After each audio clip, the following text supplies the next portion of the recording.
When you think about it, it's one of the most improbable stories ever told. I mean, how does a tiny movement, started by just one guy from a town nobody had ever heard of, become this global faith that's touched billions of lives? That's the journey we're going to explore today. And this quote, it just hits the nail on the head, doesn't it? A man with no palace, no army, and no wealth. Jesus of Nazareth had literally none of the things we associate with power. So the question is, how on earth did his life spark a faith that would change the world? It's an absolutely fascinating story. Okay, so to really get this, we've got to go right back to the start. And believe me, it was a very unlikely beginning. We're talking about a small, humble corner of the Middle East, all under the thumb of the massive Roman Empire. Yeah, his origins were, well, they were about as far from the centers of power as you can possibly imagine. No money, no political connections, nothing. Just a regular family in a quiet little town that most people wouldn't even be able to find on a map. And the world he grew up in? It wasn't full of kings or famous philosophers. Nope. It was a world of carpenters, fishermen, farmers, regular people. It was all about everyday work, community, and the struggles that come with it. And that deep connection to ordinary people, that becomes a huge part of his message later on. So he grows up, and as an adult, he starts to teach. And the things he was saying, they were truly revolutionary for the time.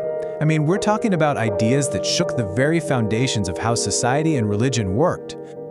Just look at these core teachings. They flew completely in the face of the Roman world, which was all about power, honor, and getting even. Think about it.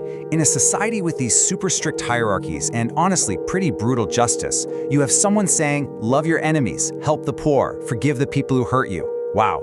This wasn't just some new idea. It was a total radical rethinking of what it meant to be human. So you can probably guess what happened next, right? This message of hope for people who had no power, well, the establishment saw it as a massive threat. As more and more people started showing up to listen to him, the religious leaders and the Roman officials, they got really, really nervous. And all this tension, it builds and builds until it reaches a breaking point. A moment that honestly should have been the end of the entire story. But instead of putting out the flame, it was like throwing gasoline on it. It just ignited a fire.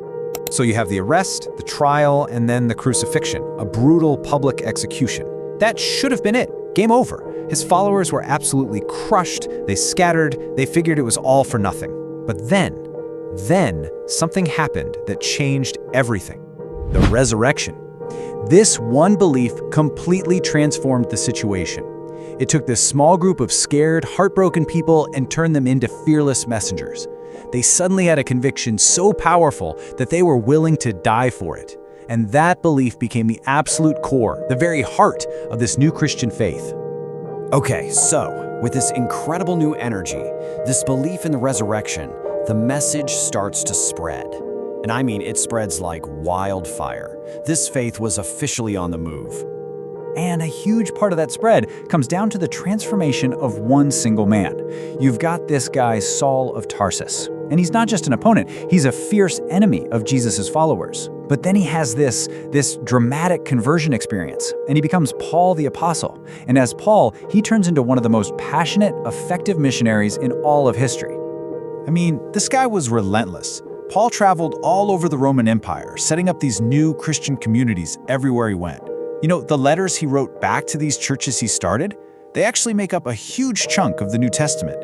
He was really the main architect who took this from a small local group to a widespread movement. But let's be clear, this incredible growth wasn't a walk in the park. Not at all. In fact, it kicked off a long, brutal period of struggle against, well, the most powerful empire on the planet. 300 years. Think about that.